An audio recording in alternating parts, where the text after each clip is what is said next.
본문을 가지고 부흥의 불씨가 꺼지지 않는 교회라는 제목으로 말씀을 함께 나누도록 하겠습니다.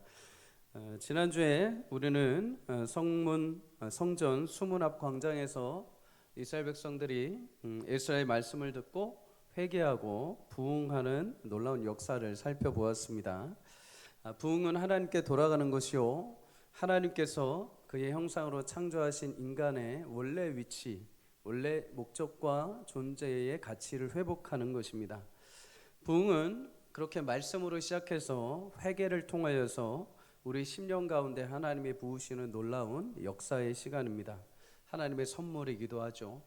오늘도 주의 말씀을 통하여 우리 심령이 다시 살아나고 회복되는 놀라운 은혜가 있기를 주의 이름으로 간절히 축복합니다. 그런데 여러분, 부흥도 중요하지만 그 부흥과 함께 부흥의 불씨를 꺼뜨리는 영적인 도전이 있다는 것을 항상 여러분 기억하셔야 됩니다. 다윗은 이스라엘을 통일하고 주변의 어떤 나라도 범접할 수 없을 정도의 강력한 부흥을 맞이했습니다. 그런데 그 뒤에 밧세바를 범함으로, 죄를 행함으로 그 부흥의 열기가 꺼져버립니다.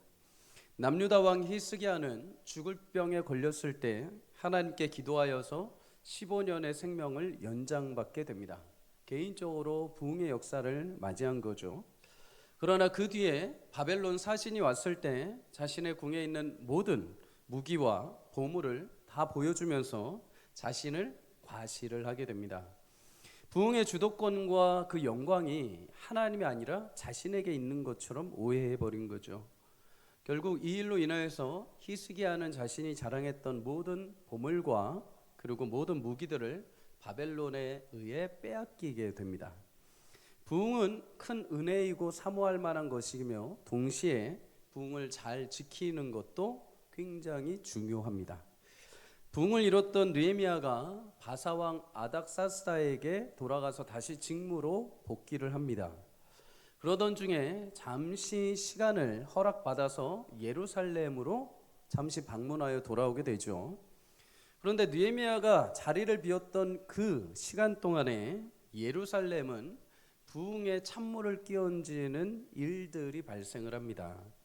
크게 세 가지 사건이 일어나는데요. 첫째는 유다 백성이 섬기는 일, 성전을 섬기는 일을 하찮게 여기고 게을리 여긴 겁니다. 두 번째는 유다 백성이 안식일을 제대로 지키지 않았습니다. 세 번째는 유다 백성이 다시 이방 여인들과 결혼하여 영적인 타락을 초래해버린 것이죠. 이 세 가지는 사실 느헤미야 10장에 보면 부흥이 일어나고 나서 하나님께 느헤미야와 온 백성들이 새로운 언약을 체결할 때 우리가 이 세 가지를 반드시 지키겠습니다 하고 약속했던 겁니다. 그런데 이게 다시 반복되어 부흥에 찬물을 끼얹기 시작을 한 거죠. 먼저 유다 백성이 성전 섬기는 일을 게을리한 것. 오늘 10절을 우리 함께 읽어보겠습니다. 시작. 내가 또 알아본즉 레위 사람들이 받을 몫을 주지 아니하였으므로 그 직무를 행하는 레위 사람들과 노래하는 자들이 각각 자기 밭으로 도망하였다. 민수기 18장에 보면 하나님은 하나님의 성전을 섬기도록 레위인들을 부르십니다. 그리고 18장에 보면 레위인들에게 성전을 섬기는 직분을 선물로 주셨다, 이렇게 말씀을 합니다. 여러분, 교회를 섬기는 일은 하나님이 주신 선물임을 기억하시기를 축복합니다. 내가 하나님께 드리는 것이 아니라 하나님이 나를 하나님의 역사 가운데 불러주셔서 그 일을 하도록 동참케 하신 것입니다. 섬김의 자리는 선물의 자리입니다. 하나님이 기본적으로 성도의 삶을 살게 하시는데 더불어서 성도에게 베풀어 주신 선물이 섬김의 자리에 담겨 있습니다. 여러분, 선물은 반드시 풀어보면 합당한 즐거움과 기쁨이 있게 되어 있습니다. 여러분의 섬김의 자리와 시간 주께서 허락하심을 믿고 감사함으로 섬길 때 섬김의 자리에서 주시는 귀한 은혜가 넘치기를 주의 이름으로 축복합니다. 하나님은 레위인들에게 섬김의 자리를 주셨는데 제사장으로, 찬양 인도자로, 성전 문지기로 레위인들에게 직분을 세우셨습니다. 그런데 하나님을 섬기는 이 직분을 주시되 대신에 이들에게 허락하지 않으신 게 있습니다. 그게 무엇이냐? 땅의 모든 기업들, 땅의 모든 직업들을 허락하지 않으셨습니다. 하나님을 섬기면서 생계를 위해서 뭔가를 하는 것을 허락하지 않으셨습니다. 요즘에는 목회자들에 대해 이중직을 얘기를 하는 사람들이 있습니다. 물론 생계가 어려우면 할 수밖에 없습니다. 그런데 성경적으로 보면은 사실 그렇게 생계를 위해서 무엇인가를 할 때 거기서 열매가 거둬지지 않습니다. 목회자들이 목회일을 뒷전으로 하고 생계를 위해서 열심히 무엇인가를 하게 될 때 하루하루 먹고 살 수는 있지만 거기에서 큰 열매를 거둘 수는 없습니다. 왜요? 하나님이 허락하지 않으셨기 때문입니다. 하나님은 그래서 이들의 생계를 유지하기 위해서 어떻게 하셨느냐? 이스라엘 백성들이 하나님 앞에 가지고 오는 모든 제물과 곡식과 11조를 그들에게 주셨습니다. 하나님의 성전에서 섬기는 일에만 집중할 수 있게 하신 것이죠. 그런데 어느 날부터인가 레위인들이 이런 지원을 받지 못하게 된 겁니다. 어쩔 수 없이 생계를 유지하기 위해서 성전을 떠나서 논밭에 일을 하기 시작을 합니다.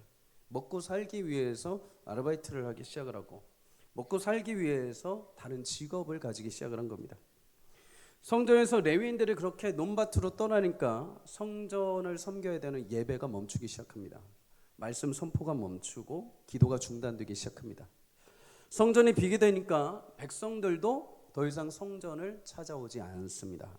하나님을 찾지도 않고 하나님의 임재와 영광이 점점 떠나기 시작을 한 거죠. 여러분, 이런 위기가 어디까지 이어져 가는지 아십니까? 오늘 4절과 5절을 한번 읽습니다. 시작.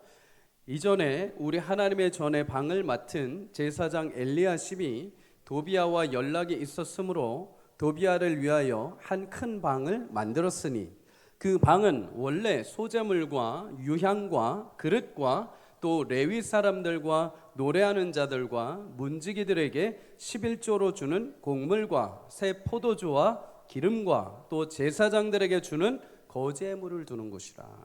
아멘. 도비야라는 사람은 암몬 사람으로 산발락과 함께 성전 재건을 하는데 방해했던 인물이죠. 그런데 이 사람이 수완이 굉장히 좋습니다. 느헤미야 6장에 보면 이 사람이 유다 사람들 성전 재건을 방해함과 동시에 유다의 귀족들하고는 사돈 관계를 맺습니다. 겉으로는 막 방해를 하면서 뒤로는 이렇게 유다에 있는 힘 있는 권력들, 실세들과 자신의 자녀들 결혼시켜서 정략적인 관계를 맺는 겁니다. 성전 제사장이었던 엘리야십과도 가까운 관계를 유지하고 있었습니다. 그래서 도비야가 엘리야십에게 성전에 있는 방 하나, 내가 예루살렘에 거주하고 싶은데 성전은 내가 같이 짓지 못했지만 나도 예루살렘 안에 거하고 싶은데 방 하나만 줘봐라. 그랬더니 엘리야십이 어떤 방을 주는가? 성전에 있는 곳간을 크게 리모델링합니다. 방을 아주 새롭게 리모델링해서 큰 방을 주었다라고 말합니다. 관계를 잘 해줬으니까 그 사람이 나에게 무엇인가를 줬겠죠. 그러니까 나도 무엇인가를 대가로 줘야겠죠. 그런데 여러분, 그 방이 무엇이냐? 하나님을 위한 소재물, 그릇, 11조와 곡물을 두는 창고를, 하나님을 위해서 예물을 준비했던 그 창고를 다 뜯어 고쳐가지고 도비야가 거할 수 있는 큰 방을 만들어줬다는 겁니다. 하나님을 섬겨야 할 제물이 사라지고 레위인들이 사라지고 대적자 도비야가 성전 안에 들어와서 진을 치는 어처구니 없는 일이 발생해 버린 겁니다. 여러분, 성전 재건을 방해했던 도비야가 성전 안에 들어와서 그러면 무엇을 했을까요? 방을 차지하고 느헤미야가 없는 틈을 타서 그나마 남아있던 제사장들을 흠집내고 내쫓고 남아있는 예물을 다 빼돌리고 마음대로 성전을 좌지우지하려 했던 것입니다. 바사에서 돌아온 느헤미야가 성전에 딱 들어오자마자 못 보던 짐이 있습니다. 교회가 못 보던 리모델링이 되어 있습니다. 이게 무엇인가? 내가 없는 사이에 백성들이 스스로 성전을 깨끗해 한 건가? 근데 들어갔는데 놀랄 노짜죠. 세상에 자신을 죽이려 하고 성전을 방해했던 도비야가 그 자리에 앉아 있는 겁니다. 오늘 8절에서 9절을 함께 읽습니다. 시작. 내가 심히 근심하여 도비야의 세간을 그 방 밖으로 다 내어 던지고 명령하여 그 방을 정결하게 하고 하나님의 전에 그릇과 소재물과 유향을 다시 그리로 들여놓았느니라. 아멘. 심히 근심하였다. 몹시 화가 나서 부들부들 떠는 겁니다. 얼마나 화가 났겠습니까? 하나님 150여 년 만에 우리 귀한 예루살렘으로 돌아오게 하셔서 성전을 짓는데도 그렇게 오랜 시간을 걸리면서 애지중지하여 하나님 회복하게 하셨는데 정작 짓고 나서 백성들이 엉뚱한 인간을 여기 안에 집어넣고 있는 겁니다. 그러니 다른 사람들한테 시켜도 되는데 너무나 마음이 화가 나고 분이 나니까 그걸 바로 자기가 시행해 버립니다. 모든 짐을 다 내던져 버립니다. 도비아의 모든 짐을 다 버려버립니다.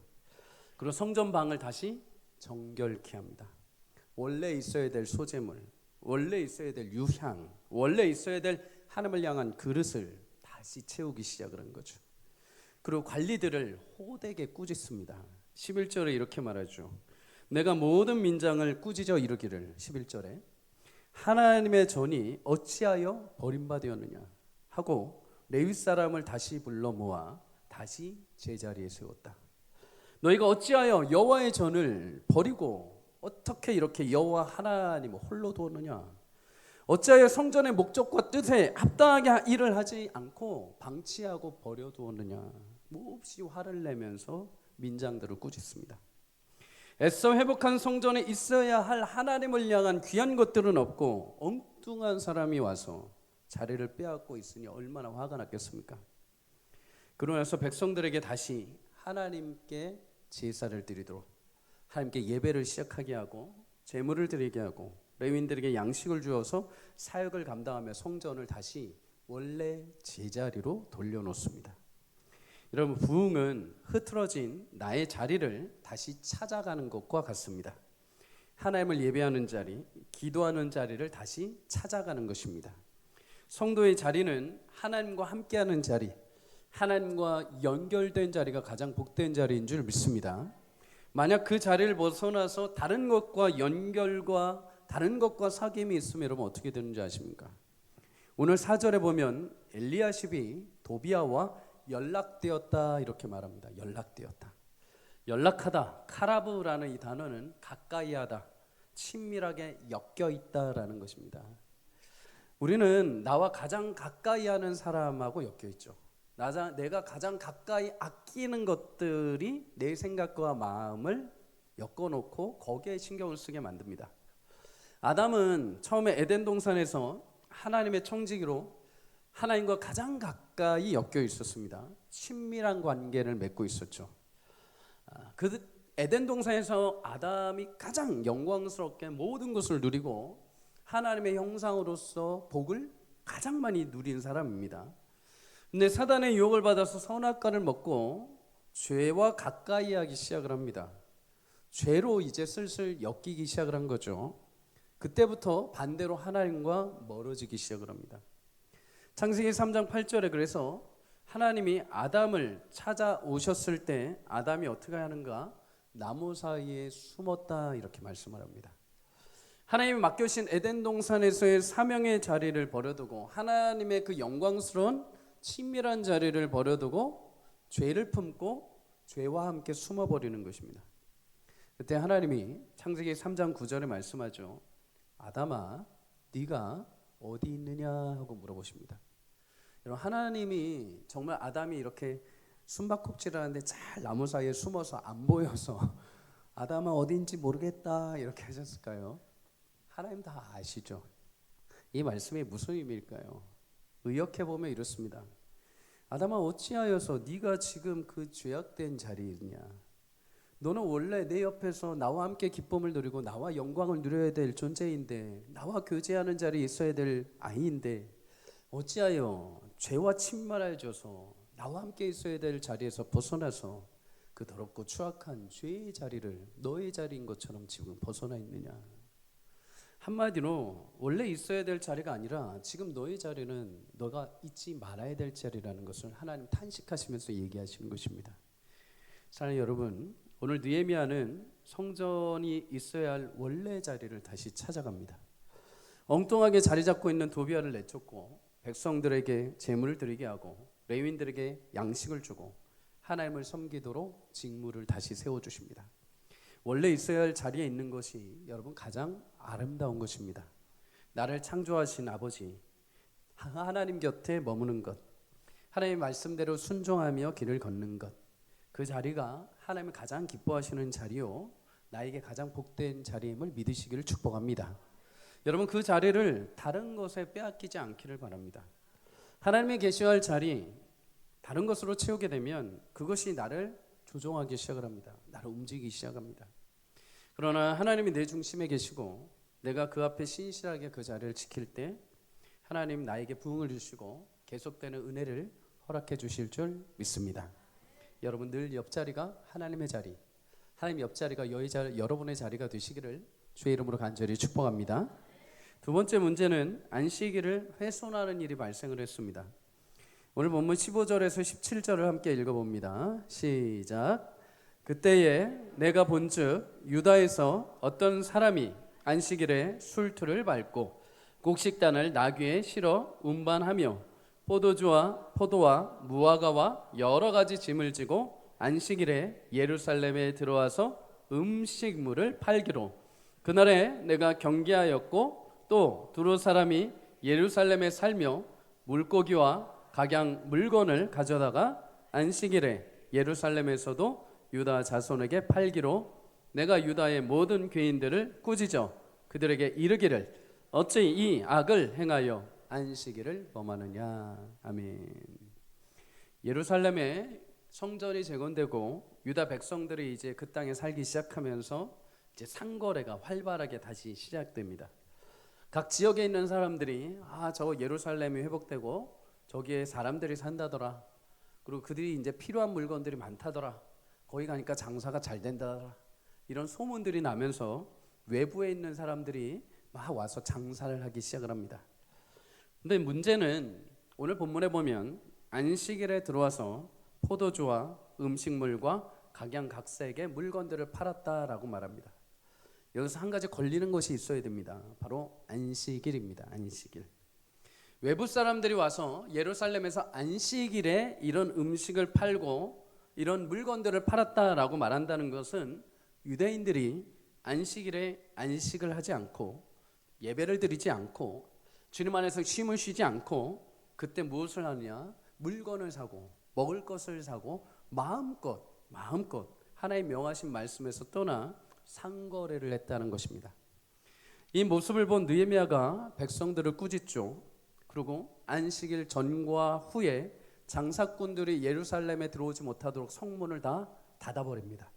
지금으로 따지면 토요일 저녁부터 주일 밤까지 문을 걸어 잠궈버린 것입니다. 여러분, 아모스서를 보면 하나님은 유다 백성들이 안식일을 하찮게 여긴 일에 대해서 그 마음에 경계하신 적이 있습니다. 이렇게 말씀을 하죠. 아모스 8장 5절에 너희가 이르기를 월삭이 언제 지나서 우리가 곡식을 팔며 안식일이 언제 지나서 우리가 밀을 내게 할꼬 에바를 작게 하고 세게를 크게 하여 거짓 저울로 속일까. 월삭이라는 것은 월 초 하루, 매월 첫째 날에 드리는 예배를 말합니다. 그리고 안식일 예배를 말하죠. 월삭 예배와 안식일 예배를 드리는데 유다 백성들의 머릿속에 무슨 생각이 가득하냐면 예배 언제 끝나냐. 빨리 가서 저것도 팔고 이 물건도 사야 되는데 목사님 오늘 왜 이렇게 설교 길게 어떻게 하면 가서 저거 더 싸게 살까. 어떻게 하면 저것도 조금 더 이렇게 부풀려 가지고 어떻게 많이 팔까. 이런 생각이 머릿속에 가득한 겁니다. 안식일을 하나의 어떤 행사 정도로 주일날 아침에 해치워야 될 일 정도로 그냥 생각을 한 것입니다. 여러분, 안식일은 히브리어로 샤밧이라는 뜻입니다. 샤밧. 의미가 멈추다, 쉬다, 안식하다라는 의미죠. 오늘날로 보면은 주일입니다. 주일의 개념이죠. 하나님도 6일을 창조하시고 6일간 창조하시고 7일째 되는 날 샤밧 안식을 하셨습니다. 하나님이 말씀하신 이 안식이라는 거는 하나님이 6일 동안 막 창조하시고 힘드셔서 7일 때 하고 쉬신 게 아니라 6일 동안에 창조한 것이 하나님의 말씀과 하나님의 공의와 하나님의 뜻 가운데 완전한 완성을 이루었다는 의미에서의 안식, 쉼을 말씀을 하는 것입니다.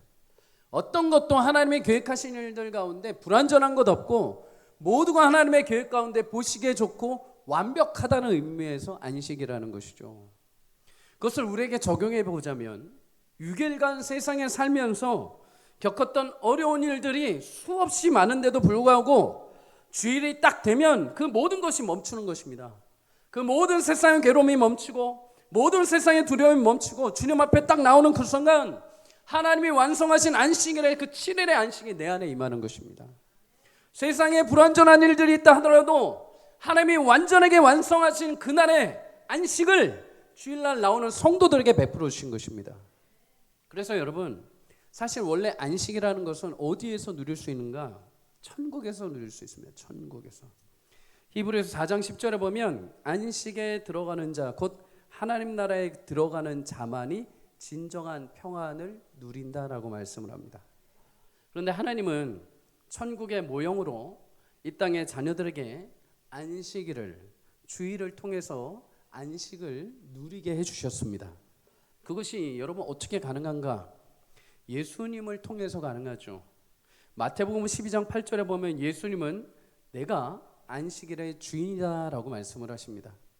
성도가 주일날 나와서 예배할 때 모든 고난과 죽음을 이기시고 완전한 승리를 이루신 예수님이 참된 평안과 안식을 우리 가운데 허락해 주시는 것입니다.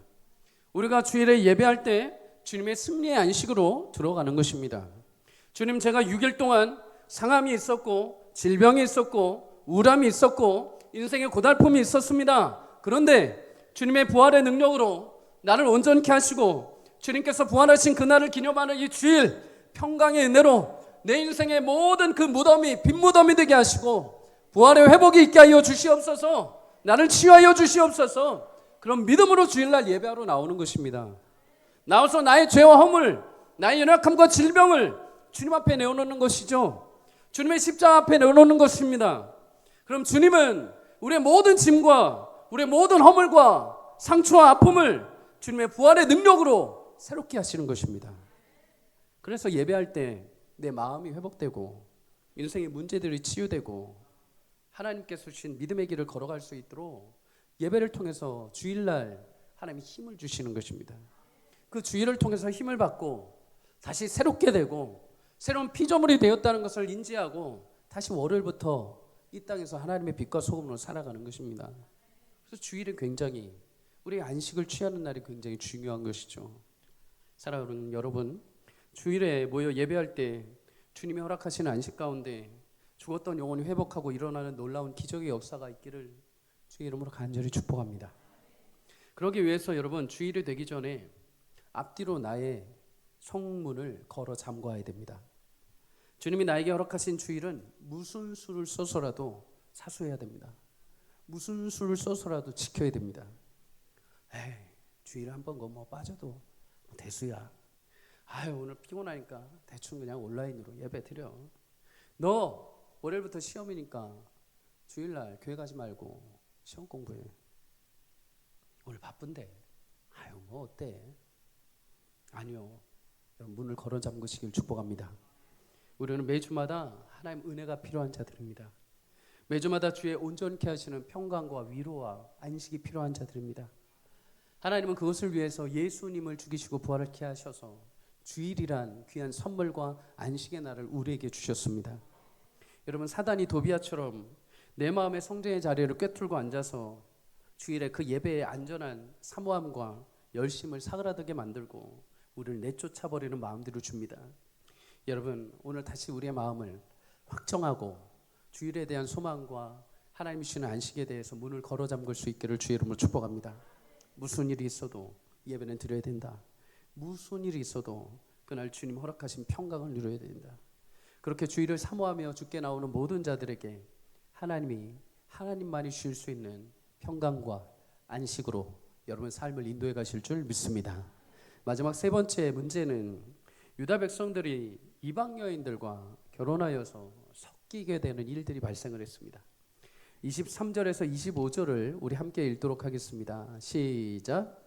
그때에 내가 본즉 유다 사람이 아스돗과 암몬과 모압 여인을 맞아 아내로 삼았는데 그들의 자녀가 아소 방언을 절반쯤은 하여도 유다 방언은 못하니 그 하는 말이 각 족속의 방언이므로 내가 그들을 책망하고 저주하며 그들 중 몇 사람을 때리고 그들의 머리털을 뽑고 이르되 너희는 너희 딸들을 그들의 아들들에게 주지 말고 너희 아들들이나 너희를 위하여 그들의 딸을 데려오지 아니하겠다고 하나님을 가리켜 맹세하라고. 아멘.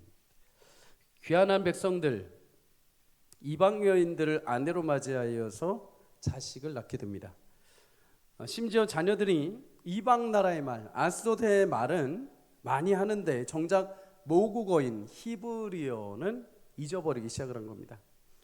여러분, 히브리 말을 못한다는 것은 말씀을 더 이상 읽지 못하는 세대가 되었다는 겁니다. 하나님의 말씀이 히브리어로 기록이 되었는데 그 히브리어를 더 이상 이 자녀들 세대는 읽을 수 없는 겁니다. 문자를 모르는 것입니다.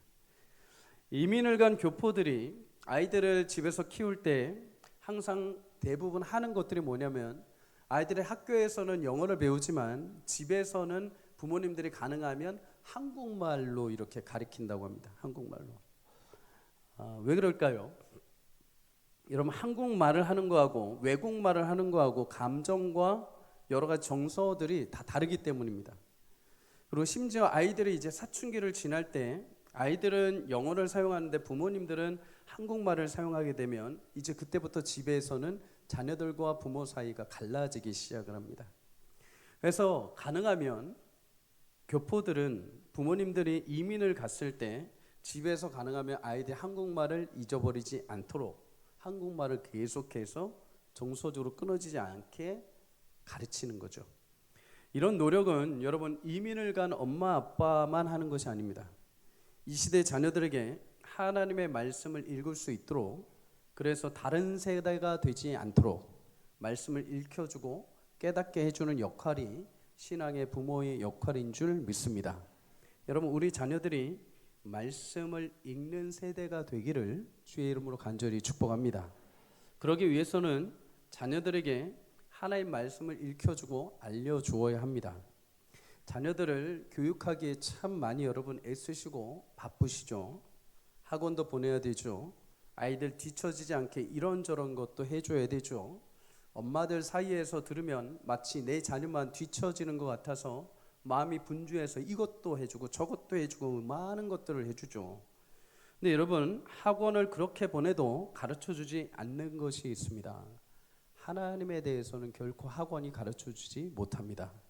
왜 그런지 아십니까? 자녀들의 신앙교육은 사실 하나님이 오직 이 세상에서 딱 한 부류에게만 맡겨주셨습니다. 부모에게만 맡겨주셨습니다. 죄송하지만.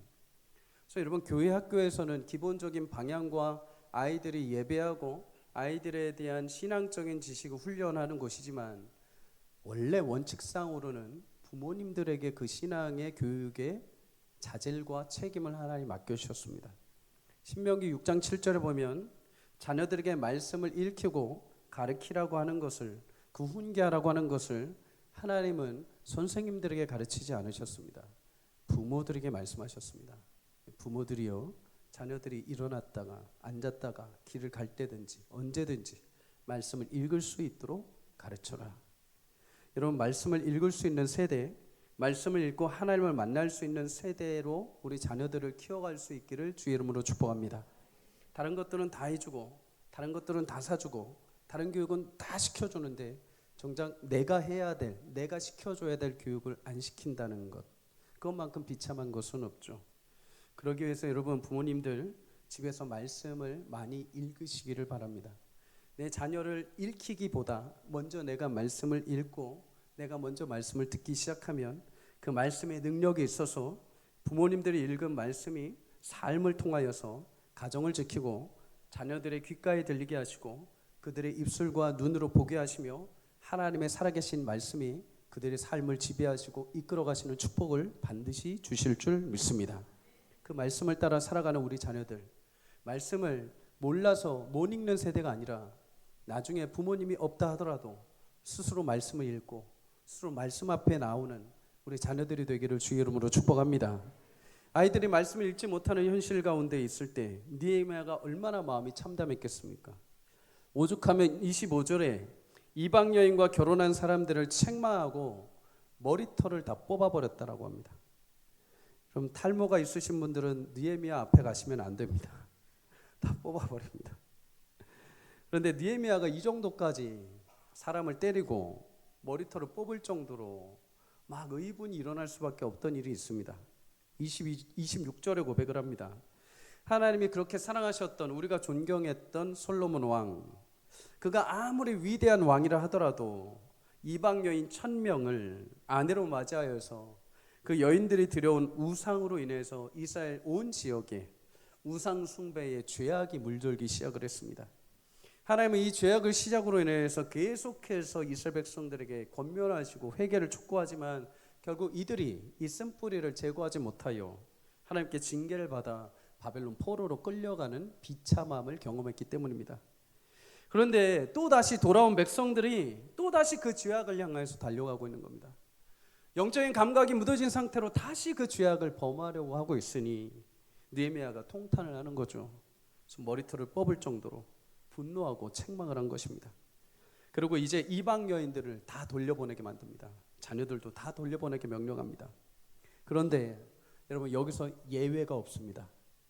28절에 보면 대제사장 엘리야십의 손자의 아들, 그가 호른 사람 산발랏의 사위가 되었다라고 말합니다. 산발랏은 도비야와 함께 하나님의 성전을 재건하는데 방해했던 주동자이죠.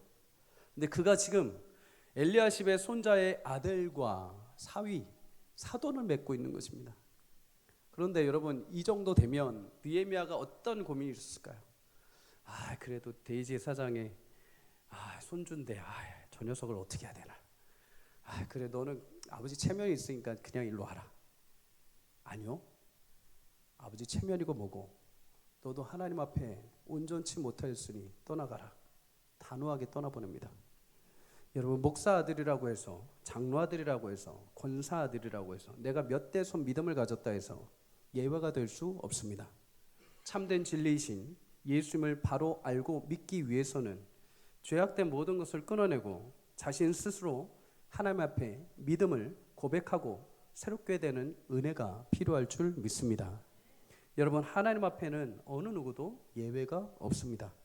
목사라 하더라도 하나님 앞에 얼마든지 허울 좋게 이야기하다 천국 앞에 갔을 때 하나님 앞에 버림받을 수 있습니다. 상상 두려움과 떨림으로 서게 됩니다. 이런 모든 이들이 구원받기 위해서는 예수님이 십자가 앞에 서서 내가 그 위에 죽고 예수님 내 안에서 나를 통해 다시 사신다는 갈라디아서 2장 20절에 믿음의 고백이 우리 가운데 있어야 될 줄 믿습니다. CCC를 만들어서 캠퍼스에서 청년들의 신앙을 지도하고 복음을 증거하기 위해 힘썼던 고 김중곤 목사님이 자신의 살아생전에 하나님을 향한 신앙의 고백 가운데 이런 고백을 하신 적이 있습니다. 내가 예수님을 만나는 순간부터 나는 그의 사랑에 노예가 되었다. 내 의식과 예수 의식을 분간 못할 정도로 바울의 말을 빌리면 내가 사는 것이 아니라 예수가 나를 통해 자기 삶을 살고 있다. 나는 가장 강렬한 인격이신 예수님에게 사랑을 받고 열애하고 있다. 그래서 나는 10번 죽어도 아쉬운 마음뿐이다. 여러분, 예수님을 만났다는 것, 내가 구원받았다는 것은 예수님이 내 안에 계시고 그가 내 안에서 사시는 것입니다. 그와 더불어 먹고 마시며 사는 것이죠. 이런 놀라운 구원받은 축복이 우리 모든 서울 삼광의 성도님들의 인생요 영혼이 될 수 있기를 주의 이름으로 축복합니다. 한 사람도 그 구원의 역사와 은혜에서 제한되지 않고 하나님 앞에 그 성전의 영광스러운 그 부활의 은혜에 동참하여 모두가 다 구원의 기쁨과 그 영광스러운 기쁨을 충만하게 누리기를 주의 이름으로 간절히 소망합니다. 말씀을 마칩니다. 여러분, 하나님과 나와의 관계를 멀어지게 하는 것들이 있습니까? 슬그머니 내 안에 찾아 들어와서 마치 그것이 자신이 주인인 것처럼 행세하여 하나님과 나와 멀어지게 만들고 부흥의 불씨를 꺼트릴 수 있습니다. 그것이 여러분 안에 하나님을 밀어내고 나를 밀어내기 전에 여러분 그것을 밀어낼 수 있기를 주의 이름으로 축복합니다. 자녀들에게 어느 순간부터 하나님이 주인이 아니라 내가 사준 것이, 내가 배우게 한 것이, 내가 알려준 것이, 그것이 주인이 되는 일들이 발생합니다. 주님과 나와 우리 자녀와의 관계를 방해하는 것이 있다면 그것을 여러분 과감히 내보내길 바랍니다. 안 되면 머리털 잡고라도 싸우십시오. 몸부림치셔야 됩니다. 그래야 나갈까 말까 할 겁니다. 그만큼 우리 안에 잡고 있는, 내 안에 자리를 잡고 있는 다른 것 내보내기가 너무 쉽지 않다는 것입니다. 그래서 느헤미야가 여러분 어떻게 한 줄 아십니까? 레위인들을 다시 세우고 안식일을 새롭게 하고 이방 여인을 내쫓는 이 일을 하는데 계속해서 중간중간마다 느헤미야가 반복하는 게 한 가지 있습니다. 하나님을 향해서 은혜를 구하며 기도를 하는 것입니다. 14절에 하나님 기억하옵소서. 하나님의 전을 위해 하는 이 선한 일을 도말하지 마옵소서. 잊지 마옵소서. 22절에도 하나님이 이 일을 기억하시고 은혜대로 나를 아껴주옵소서. 마지막 31절에도 하나님, 내 하나님, 이 모든 일에 나를 기억하시고 복을 주시옵소서. 여러분, 하나님의 은혜를 구하며 이 모든 일이 진행이 됩니다. 내 혈기가 아니요 오직 하나님 기뻐하시며 하나님이 원하시는 행동을 함에 있어 하나님의 은혜를 구하며 실행했을 때 하나님이 다시 유다 백성을 제자리로 돌아오게 하셨습니다. 안식일에 참된 평강을 주시고 이방 여인과 우상 숭배에서 단절되게 하시고 하나님의 말씀으로 건지셔서 하나님의 백성으로 사는 복을 다시 이들에게 허락해 주셨습니다. 이런 은혜가 우리 귀한 성도들에게 임하기를 주의 이름으로 간절히 축복합니다. 우리 교회에 그런 부흥이 임하기를 주의 이름으로 간절히 소망합니다. 그래서 부흥의 불씨가 꺼질 듯 하는데도 계속 타올라 마침내 다시 활활 타올라 하나님이 기뻐하시는, 또 하나님이 원하시는, 또 우리에게 기쁨이 충만한 안식을 누리는 복된 부흥의 역사를 경험하는 저와 여러분의 삶이 되시기를, 또 그런 한 주가 되시기를 주의 이름으로 간절히 축복합니다.